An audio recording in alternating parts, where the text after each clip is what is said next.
Big boss Malayalam season 7 ഏറ്റവും അധികം പ്രേക്ഷകരെ ഞെട്ടിച്ചത് എവിക്ഷന്റെ കാര്യത്തിലായിരിക്കും. മുൻ സീസണുകളിലൊക്കെ പ്രേക്ഷകരെ സർപ്രൈസ് ചെയ്യിക്കുന്ന എവിക്ഷനുകൾ ഉണ്ടായിട്ടുണ്ടെങ്കിലും അത്തരത്തിലുള്ള നിരവധി എവിക്ഷനുകൾ നടന്ന മറ്റൊരു സീസൺ ഈ സീസൺ പോലെ ഉണ്ടാവില്ല.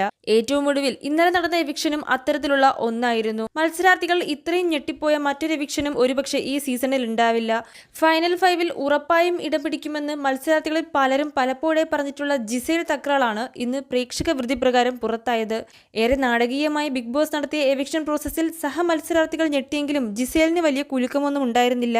ഇന്നത്തെ എവിക്ഷൻ പ്രതീക്ഷിച്ചിരുന്നോ എന്ന മോഹൻലാലിന്റെ ചോദ്യത്തിന് പ്രതീക്ഷിച്ചിരുന്നു എന്ന മറുപടിയാണ് ജിസേൽ പറഞ്ഞത്. അതിനുള്ള കാരണവും അവർ പറഞ്ഞു. താൻ പ്രതീക്ഷിച്ചിരുന്നുവെന്നും ഇന്നൊരു തോന്നലുണ്ടായിരുന്നുവെന്നും കഴിഞ്ഞ ഏതാനും ആഴ്ചകളായി ടാസ്കുകൾ നന്നായി ചെയ്യാൻ പറ്റുണ്ടായിരുന്നില്ല. അങ്ങനെ പ്രതീക്ഷിക്കാനുള്ള കാരണത്തെക്കുറിച്ച് ജിസേൽ പറഞ്ഞു.